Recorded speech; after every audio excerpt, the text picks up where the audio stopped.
Hello everyone. आज की इस वीडियो में हम पढ़ेंगे रस शास्त्र के चैप्टर परिभाषा। अब परिभाषा हमें क्यों पढ़नी चाहिए? परिभाषा इस कि अगर मान लो आप आगे कोई धातु पढ़ रहे हो, कोई उपधातु पढ़ रहे हो, उसमें आपको लिखा हो जैसे मान लो अभ्रक का अमृतीकरण। आपको अमृतीकरण की परिभाषा ही नहीं पता, तो आप कैसे समझ पाओगे कि अच्छा इसका अमृतीकरण तो ऐसे हो रहा है। तो आपको सबसे पहले परिभाषा पता होनी चाहिए, तभी आपका एक फाउंडेशन बन पाएगा। तो परिभाषा ये एक वैशज्य कल्पना का सर्वमान्य आधारभूत सिद्धांत है। शारंगधर में भी सबसे पहला अध्याय जो है परिभाषा दिया गया है, जिसमें मान परिभाषा, अनुक्त विशेषुक्त ग्रहण, इन सब के बारे में बताया हुआ है कि किस द्रव्य का कौन सा अंग लेना है आपको। उन सब का वर्णन उसमें किया गया है। अब हम बात करते हैं कषाय। कषाय की व्युत्पत्ति कैसे होती है? कश और अय, ये मतलब कि ये रस का शोधन। कषाय क्या है? ये कंठ में लगने के कारण, कंठ में अवरोध उत्पन्न करने के कारण, रोगों का कर्षण करने के कारण सभी योगों में प्रधान रूप से कषाय शब्द का प्रयोग किया जाता है। कषाय के इसका श्लोक बहुत ज्यादा इंपॉर्टेंट है। कंठस्य कषणात् प्रायो रोगाणाम व अपीकर्षणात् कषाय शब्द प्रधान्यात् सर्व योगेषु कल्प्यते। ठीक है, इसको याद कर लेना। अब हम बात करते हैं कषाय योनि। तो कितनी कषाय योनियां होती है? 5 कषाय योनियां होती है। कितने? मधुर कषाय, अम्ल कषाय, तिक्त कषाय, कटु कषाय और कषाय कषाय। अब हम बात करते हैं द्रव्य परिभाषा। सबसे पहले क्या? रस। रस क्या है? रस से हम 3 चीजों का ज्ञान लेते हैं रस शास्त्र के अंदर। सबसे पहले क्या? लोह। लोह यानी कि जितनी भी धातुएं हैं। दूसरा क्या? कंद विष का। तीसरा क्या है? पारद यानी कि सूत, जिसको श्लोक में लिखा गया है। अब क्या है? रस क्या है? मर्क्यूरी। इसका केमिकल फॉर्मूला क्या होता है? Hg। महारस कितने होते हैं? 8। अभ्रत, विक्रांत, मक्षिक, विमल, आदर्श, शिला, आदर्श यानी कि क्या? शिराजतु, सस्यक, चपल और रसक। ये 8 हो गए। इनको हम आगे पढ़ेंगे अच्छे से। फिर उपरस कितने होते हैं? गंधक, गैरिक, कासीस, स्फटिका यानी कि कांक्षी, हरताल, मनशिला, अंजन, कंकुष्ट।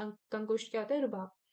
साधारण रस कितने होते हैं? कंपिल्लक, गौरी पाषाण, नवसादर, कपर्द, अग्निजार, गिरी सिंदूर, हिंगुल और मृदाश्रय। धातु वर्ग में क्या आते हैं? स्वर्ण, रजत, ताम्र, लोह, नागवंग, यशब, पित्तल, कांस्य, वर्तलोह। उपधातु में क्या आएंगे? ताप्य, विमल, तुत्त, कांस्य, पित्तल, सिंदूर, शैल, निर्यास।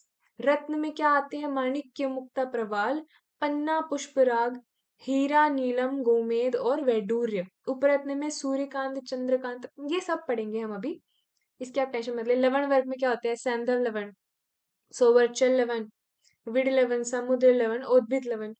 विष और उपविष भी पढ़ेंगे। अब हम बात करते हैं मित्र पंचक की। मित्र पंचक में क्या होते हैं? मित्र पंचक वो होते हैं जो किसी धातु को मेल्ट करने में, उनको द्रवित करने में प्रयोगित होते हैं। इसमें क्या आएगा? घी होगा, गुंजा, टंकण, शहद और गुग्गुल आएगा। द्रावक गण क्या होते हैं? द्रावक गण भी मित्र पंचक जैसे ही होते हैं, उनमें एक एक्स्ट्रा क्या गुण होता है। द्रावक गण में क्या? कोई अगर कठिनता से मेल्ट हो रहा है तो उसको द्रवीभूत करने के लिए द्रावक गण होता है। ठीक है, आगे हम पढ़ते हैं शोधन। शोधन काफी इंपॉर्टेंट है, तो यहाँ पे हम आए हैं सीधा। उद्दिष्टैर औषधे सिद्धि क्रियतिक पेषण आदिकम मल अवचित्त ये यत्तु शोधनम तदिहि उच्यते। यानी कि किसी भी मल को दूर करने के लिए उसमें कही गई औषधि, जो भी औषधियां बताई गई हैं, उनके साथ उसमें पेषण आदि कर्म करना, मल को दूर करना, दैट इज शोधन। उद्दिष्टैर औषधि यानी कही गई औषधियों के साथ सिद्ध करके, उसमें पेषण आदि क्रिया करके मल को दूर करना ही शोधन कहलाया जाता है। अब शोधन के भी 2 भेद पढ़े हैं हमने, सामान्य शोधन और विशेष शोधन। सामान्य शोधन में हम सामान्य शोधन क्या होता है? सबसे पहले तो सामान्य शोधन है कि एक पूरे वर्ग के लिए जो सामान्य विधि बताई गई हो कि इस क्रिया से ये सब सामान्यता से शोधित हो जाएंगे। सबसे पहले हम पढ़ेंगे जो कि बहुत इंपॉर्टेंट है, तो महारस और उपरस के लिए सूर्यावर्तक, कदली वंद्या, कोशातकी च सुरदाली, शिग्रुश्च वज्र कंदो नीरंकणा काकमाची च। इन सब द्रव्यों में से किसी भी एक के सरस के साथ उसमें लवण, क्षार, अम्ल की भावना देना, उसे कई बार, इवन कई बार भावना, अनेक बार भावना देने से महारस और उपरस शोधित हो जाते हैं। तो सूर्यावर्तक, कदली वंद्या, कुशात कीच सुरदाली, शिग्रुष्ट वज्रकंदो नीरंकणा काकमाची चो। ठीक है। अब हम बात करते हैं, सो ये तो हो गया महारस और उपरस के लिए। साधारण रस के लिए भी कुछ है सामान्य शोधन में तो है ना, मातुलुंग स्वरस और अदरक स्वरस। तो साधारण रस सर्वे मातुलुंग अदरक अंबुनाम त्रिरातों में 3 रातों तक भावना देनी है, फिर उन्हें सुखा लेना है। तो ये हो गया। उसके बाद सामान्य शोधन धातुओं के लिए क्या होता है, तो ये आपको बाय हार्ट होना चाहिए। तैले तक्रे गवाम मूत्रे ज्ञानाले कुलत्थजे क्रमानुशेचे ये तत्तम द्रावे द्रावितो सप्तदा स्वर्णादि लोह पत्राणाम शुद्धि रेशा प्रशस्यते। ठीक है। विशेष शोधन क्या होता है, जो अलग अलग धातुओं के लिए अलग अलग प्रयोग किया जाएगा। जैसे स्वर्ण धातु के लिए क्या, उसका स्वर्ण का एक पत्र बना करके उसके ऊपर लवण सैंधव लवण की लेयर बिछा करके उसको पाक कर देते हैं, पुट पाक कर देते हैं। अब शोधन की अलग अलग विधियां बताई गई हैं, किस किस से।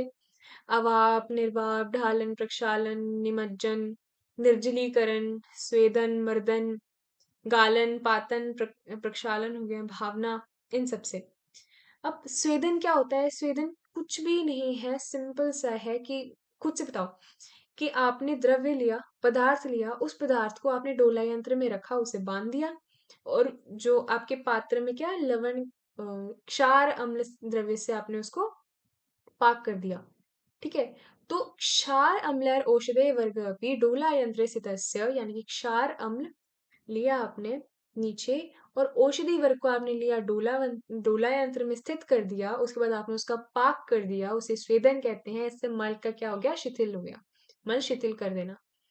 तो जिस पदार्थ को, किसी पदार्थ को डोला यंत्र में स्थित कर देना, उसे क्षार अम्ल या अन्य औषधि द्रव में पका लेना, है ना। पात्र में रखा हुआ है आपने क्षार अम्ल या अन्य औषधि द्रव को रखा हुआ है आपने, और अपने डोला यंत्र में आपने किसको रखा हुआ है, औषधि, जिसको आपको करना है स्वेदन, और फिर आपने इसको पका दिया।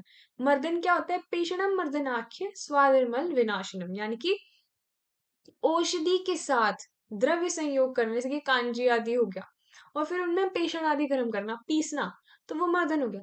ढालन क्या होता है, ढालन होता है कि आपने किसी द्रव्य को पहले मेल्ट किया और उस द्रव्य को आपने किसी और द्रव्य में डाला, तो वो आपका ढालन हो गया।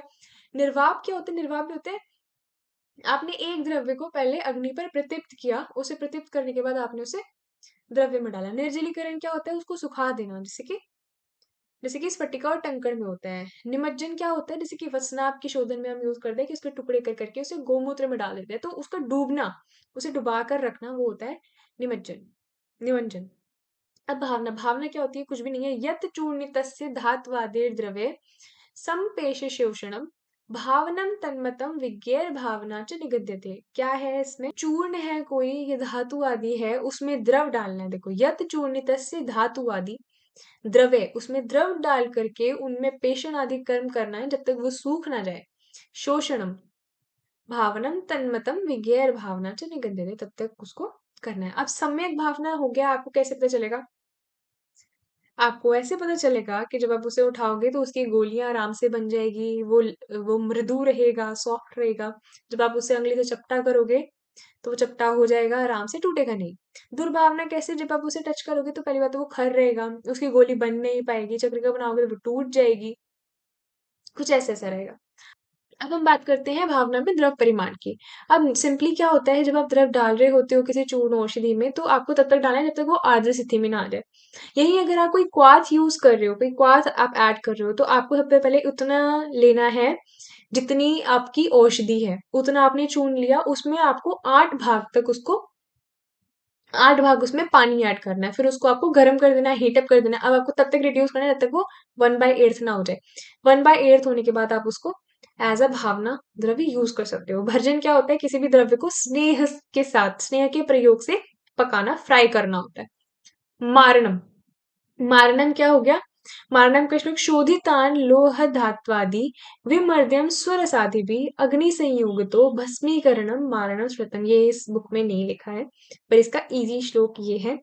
क्या करना है, कुछ भी नहीं है। शोधन हो जाने के बाद उसे स्वरस आदि वनस्पतियों के साथ जब आप उसे मर्दन कर दोगे, उसके बाद उसमें अग्नि संयोग कराना भस्मीकरण के लिए, भस्म बनाने के लिए, उसे ही मारण कहते हैं। इसके स्टेप्स क्या होते हैं, पहले शोधन किया आपने, फिर उसकी चक्रिका बना के उसको सुखा दिया, सुखाने के बाद आपने उसको पुट में डाल दिया, अग्नि दे दी, अग्नि देने के बाद उसने वापस आपने देखा स्वांशित करके आपने उसको चूर्ण को कलेक्ट किया, अब उस चूर्ण को वापस से इसी प्रोसीजर से निकालोगे जब तक आपकी एक उत्तम भस्म नहीं बन जाती। मारण आपको करना ज़रूरी क्यों है? सबसे पहले तो उससे जो भी आप भस्म बना रहे हो, जो भी आपकी औषधि है, वो एब्ज़ॉर्बेबल फॉर्म में आएगी। साथ में वो शीघ्रता से कार्य करेगी, है ना? आपको डोज़ भी उसकी अब कम लेनी पड़ेगी। अब बात करते हैं अग्निपाक। अग्निपाक क्या होता है? किसी भी हांडी में बस आप उसको अग्नि चूल्हे पर चढ़ा दो तो वो अग्निपाक हो गया। पुटपाक क्या होता है? किसी अगर पुट में शराब संपुट में किसी द्रव्य को रख करके पका रहे हो तो वो पुटपाक हो गया। कूपीपाक किसी कूपी में रख करके पका रहे हो। भानुपाक हो गया कि धूप में पका रहे हो आप। वो स्वांगशीत यानी कि जब आपने उसको अग्नि पर पकाया उसके बाद वो खुद से ठंडा हो रहा है तो वो स्वांगशीत हो गया। अमृतिकरण क्या होता है?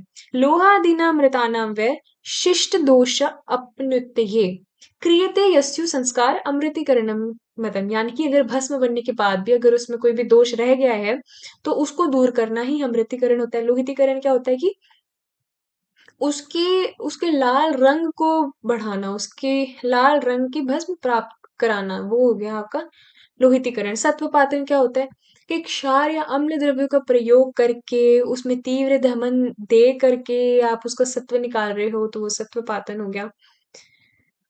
शुद्धावर्त क्या होता है? शुद्धावर्त होता है कि अग्नि जब श्वेत प्रकाश, श्वेत वर्ण के प्रकाश के साथ चमकती है, अच्छी प्रकार से प्रज्वलित होती है, उस समय आपको पता चलता है कि हाँ, इसके अंदर से सत्व निकल रहा है, वो आपके यहाँ के शुद्धावर्त। द्रुति, द्रुति क्या होता है? किसी भी लोह आदि धातु को द्रव रूप में लाना ही द्रुति कहलाता है। यही द्रुति कहलाता है ना? अब द्रुति के लक्षण क्या होते हैं? पहला कि वो लिक्विड स्टेट में रहता है, जिस भी बर्तन में आपने उसको रखा हुआ है, उससे लिप्त नहीं होगा, है ना? अपने वेट में हल्का होगा, साथ में पारक से संयोग नहीं करेगा। तो ये आपकी कुछ-कुछ द्रुति के लक्षण होते हैं। So this was all about परिभाषा। आगे हम नेक्स्ट चैप्टर में पढ़ेंगे पारद के संस्कार, पारद के बारे में। So thank you.